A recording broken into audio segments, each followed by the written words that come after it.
The Maine Organic Farmers and Gardeners Association welcomes you to our 2017 Common Ground Country Fair. I'm Ted Quade, Executive Director at MOFGA. Yes, a great event. And this is our 41st year of celebrating rural living in Maine. So thank you for being here. And thank you as well to all of our amazing volunteers. I think there are more than 2,000 some volunteers who help us create this event for you, and we thank each and every one of them. They are essential to making this fair happen. And also hats off to our fair director, April Boucher, and her dedicated staff. They have, I don't know if you've noticed this year, but this place looks amazing. And we have all kinds of new infrastructure, Wi-Fi, and all that other great stuff. And that's all due to April and her staff making sure it happens. So, a great team. And of course, thank you to you for joining us this morning to hear our two keynote speakers. You may have seen the scheduled presentations, the scheduled notices this morning as you were coming into the fair. We have made a slight adjustment in the schedule related to our keynote speakers because of an emerging challenge in the organic community. It's a challenge that has really escalated dramatically over the last few months. So if you saw the poster, you know that Congresswoman Chellie Pingree has agreed to join us this morning to provide her perspective on protecting the integrity of the organic farming systems. It really is a major step for MOFGA to make such a dramatic change in our schedule so late in the season, and we do it because we are worried. We see some clear challenges emerging that threaten our organic family farmers. We'll hear from Chellie in a moment, but I want to do just a bit of introduction in that I want to let you know that our Congresswoman from District 1 has a tremendous track record of representing all Mainers. And as a MOFGA certified organic farmer, she has a unique perspective among her colleagues in the House of Representatives. She is the strongest advocate for organic agriculture to emerge in the Congress in the past decade, and the entire Good Food movement benefits from her presence in Washington. So we thank her for taking time today to share her thoughts on the challenges facing the organic farming system, and I'd like now to introduce Congresswoman Chellie Pingree.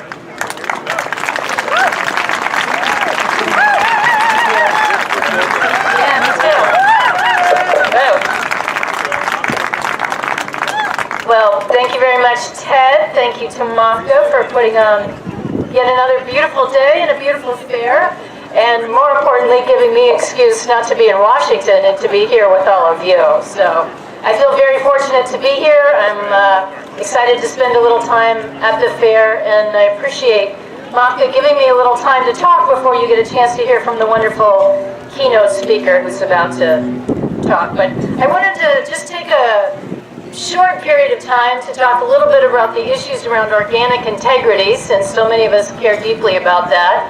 And if we don't get a chance for a question and answer, I will stick around in the MOFGA booth, and feel free, anybody, to come and talk to me about issues that concern you, or to dig in a little deeper about some of the things that I bring up. I'm not gonna bore you with too much wonky talk, but I'll get into some of the details. First, just thank you to MOFGA. Thank you to everybody who works so hard on this. I feel so fortunate to have lived my adult life in the state of Maine and really grown up with the Maine Organic Farmers and Gardeners Association. I was, at some of the earliest meetings back in the 70s. Some of the people who pioneered the organic movement in Maine have taught me everything I needed to know. I was an early employee at MOFGA. I was the first apprentice in the apprenticeship program. So when I bring my experience and knowledge to Washington, it's really thanks to everybody in the state of Maine and all the farmers that we connect with, many of you who have worked so hard to support organic farming, to support the integrity of an organic brand, who have pioneered new techniques, who have really given me the stories and the experience to go down to Washington and say, I'm not making this stuff up. I live in a state where the average age of the farmer is going down, where we have double the number of women going into farming, where we have new land under cultivation.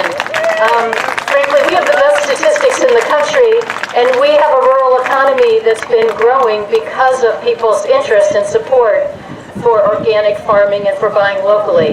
And that support is really important on the side of the farmers and the growers, but also the consumers and the eaters. And Maine people will go out of their way to buy food locally, to join a CSA, to do everything they can to support their rural environment, and that has really created such a huge ripple effect through our economy, both in supporting rural communities, in growing just an expanding farm-to-table food movement, and a huge growth in people who frankly come to visit Maine. And the thing that people say to me is, I'm going to take a vacation in your state and I can't wait to start eating.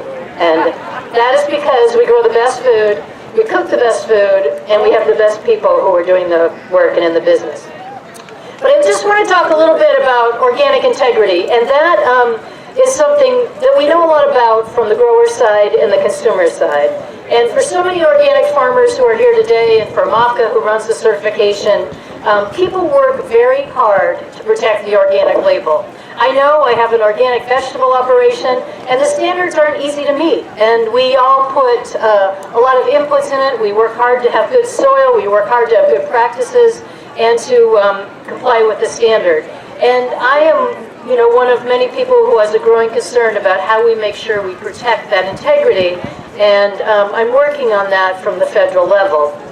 The sales of organic products in our country have grown really astronomically, doubled in the last 10 years.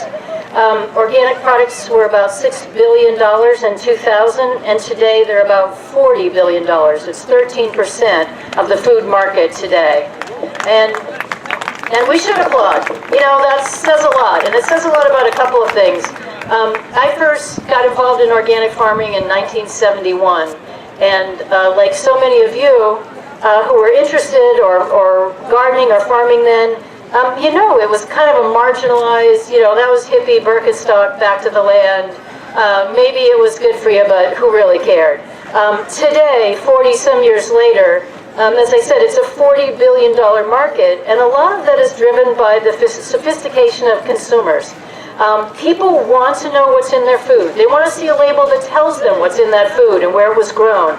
They want to be able to look a farmer in the eye and say, I want to know how you grew this. I want to know if you used pesticides or herbicides or what techniques you used. I want to know how you're treating the soil and how you're treating the environment.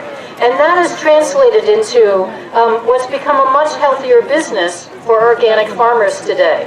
But as we know, it takes a lot more work, and organic farmers deserve to get a good price.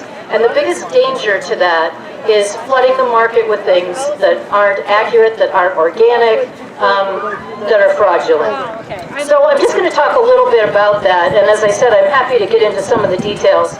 Maybe you've seen recently there have been some stories. The Washington Post has done a great job of talking about organic fraud, and it really happens at two levels. One is some of the domestic issues that we deal with, but probably a bigger concern right now is organic imports. Right now, about 50% of the organic corn in this country, maybe 70% of the organic soybeans are imported for another country. Now, I have two really big concerns about this. One is about the integrity of what comes in.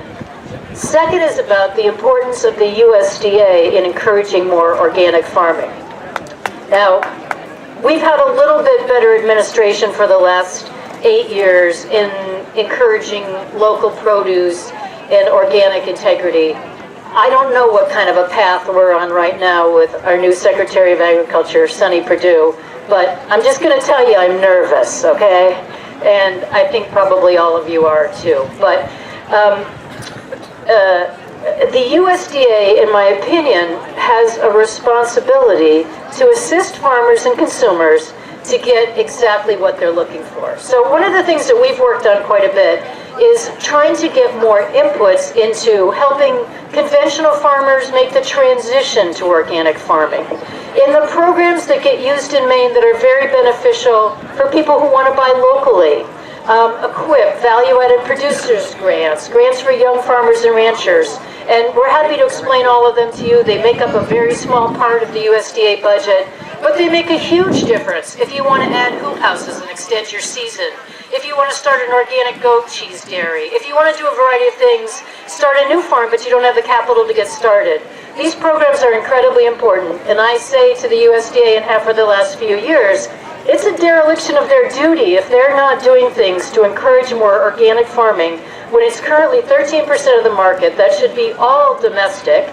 We should be creating opportunities for American farmers to produce that produce, to produce those grains, and that should be their first job, and they don't do anywhere near enough of it. So our first goal in the last 8 years I spent in Congress has been working on the policies in the Farm Bill to change them to get less to crop subsidies for corn and cotton and wheat and places where they don't need the subsidies, and get more into the things that consumers want, and that's organic, sustainably grown, and locally grown foods. So we have to change that policy at the USDA. We're working hard, but as you can imagine, when it comes to food and farm policy, there are about 1,200 lobbyists on Capitol Hill who spend over $300 million a year to convince my colleagues generally to do the opposite of what I think they should do. So make no mistake, this isn't an easy thing to change. That's more lobbyists and more money spent than the defense industry lobbies on Capitol Hill. So it gives you a sense of the scope of what we're up against.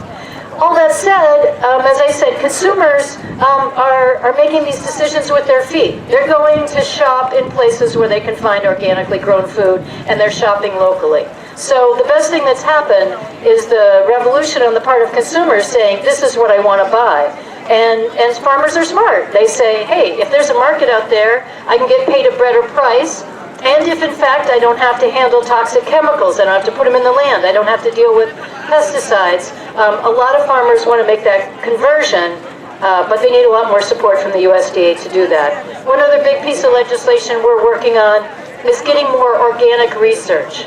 A couple of years ago, and I sit on the USDA, I sit on the Agriculture Appropriations Committee, so I get a lot of chances to question the department. A few years ago, we said to them, we want to see a study of how much USDA money gets spent on organic research, since it's such a big growing market, and you shouldn't just say to a farmer, oh, just go do it like they did in the 1800s. I mean, we have lots of things we can do differently. We have lots of modern techniques. And I'm not talking about bioengineering and things like that, but I'm saying there are a lot of things that we should be researching. Seed varieties, what's going to resist drought, so many of the challenges that we have in front of us. Seed saving, heritage breeds, there's a lot we could be doing.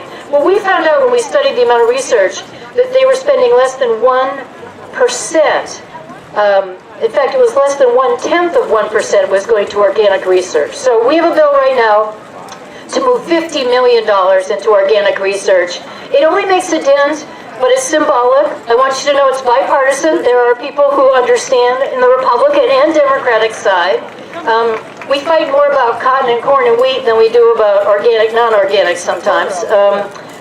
So it's good. I have co-sponsors. We're working on that. And it's partly because we're saying, not only do we need to protect organic integrity, but we need to invest in this. And it should be at least 13% of the USDA budget goes to organic research if that's currently the size of the market. And the market is continuing to grow, and we should be helping farmers to grow with it. So on the other side around organic integrity, we spent a fair amount of time looking into this and asking questions of Sonny Perdue and whether or not he intends to uphold the organic label. As I said, the jury's still out on the new USDA. The president's budget cut the USDA by almost 30%. We've been fighting to get that money back in there. They're doing a big reorganization there. As you know, there's plenty of problems, but we're not going to back down and we're not going to stop. We had the Office of Inspector General in front of us recently. And their job is to oversee things like this, and we've been questioning them about organic integrity, and they just came out with a report on, particularly on imports. It's complicated how things get tracked, how the Border Patrol evaluates things, and there's never enough resources or enough inspectors. The report held up what we already knew. And again, you can read the entire report. We're glad to get it to you and show you. We're meeting with them next week when I'm back in Washington. But it said the National Organic Program had to have better controls at the point of entry. That means we have to have better inspections. There should be much more transparency so that we can tell when something's imported, whether it was inspected, where it came from. There are countries that allegedly are exporting more organic products that they could possibly grow. So we don't have any doubt that there's fraud out there. We know that at times organic products are fumigated and treated with chemicals as they come through. We don't have good controls on that. And we need a lot better system for tracking. We need to track for two reasons. Because in our argument to the USDA that we should be growing more of our organic commodities in this country, we also have to be able to track how much is really coming into this country. And frankly, the president wants to know every individual who comes into this country, but currently he doesn't seem to care how many pounds of soybeans and corn and wheat are coming into this country and where they come from. And we think there might need to be much tighter controls. So we're going to be working on some of these remedies. A lot of it has to do with staffing at the USDA, like so many things. Better electronic tracking. I mean, this is a modern era. You can take out your iPhone and know every step you took yesterday and know, so many things about everything. There's no reason we can't understand where a soybean was grown, who inspected it, and how it got to us. So that's a big part of it. The other is in this country, organic deception. That's a particularly big concern for us and for a lot of small to medium-sized farmers. I can't tell you how many dairy farmers talk to me about how carefully they protect the brand every step of the way, yet see big dairies where there are questions raised about whether or not the cows ever get to see a blade of grass. So when it comes to enforcement, upholding strong standards, we're arguing the same thing at the USDA, that there aren't enough inspectors, that they're not cracking down hard enough. Last year, we know how many complaints there were, how many investigations there were, and we also know that not enough of them were reviewed, not enough penalties were assessed, and you cannot protect a brand if you don't enforce it. And you can't ask people to work as hard as they do as organic farmers if you're not protecting that brand. That's the job of the USDA. And you also can't count on consumers trusting a product forever if they start to get worried that they're paying for something that isn't true. The last thing I'll just mention, and I got to get off the podium and give everybody else a little bit of time, but we're fighting for the organic livestock rule. It's something we've worked on for so long. It was one of the last acts of the Obama administration to get this passed. The organic livestock rule is something we've needed for a long time, to have it clarified in the law that an organic chicken has to see daylight, it has to scratch on the ground, an organic cow has to eat grass and be on livestock and pasture. You can't mess with these standards, and you can't try to claim something is organic when it isn't. We were so thrilled that the administration got this passed and clarified before he left office, almost the last day he was there. Wouldn't you know, the new administration has decided to put a hold on it. In February, they said they're going to give it a little more time to reconsider it and maybe take it up again in November, but I'm worried that after all this work and all this time, they're just going to delay it, put it on a back shelf, and once again, we're going to have a lack of clarity. The Organic Trade Association and some other groups who we don't always agree with, but we agree with on this, are filing suit in this, and we just have to have more people fighting back against the USDA, suing them when they're not doing a good job, consumers keeping an eye on all this, which I know everybody here does. And I just want to say how much I appreciate again, coming from the state of Maine, where people care deeply about these things, where they understand the rural economy, where however much money they have in their pocket, they'll do everything they can to buy something locally, to buy it organically or sustainably grown, to support their local economy. And those are the best stories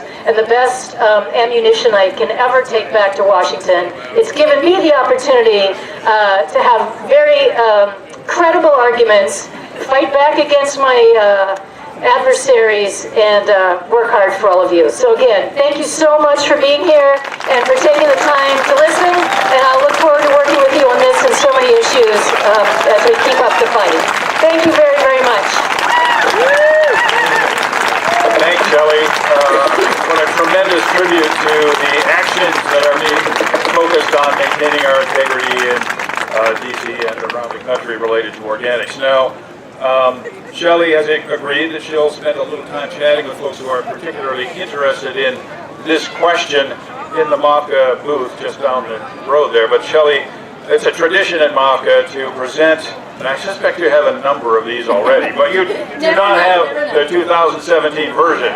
So you now have the 2017 version of the Common Ground Country Fair official team. So there you go. Thank you. Let's just say these chickens deserve an organic livestock roll. All right.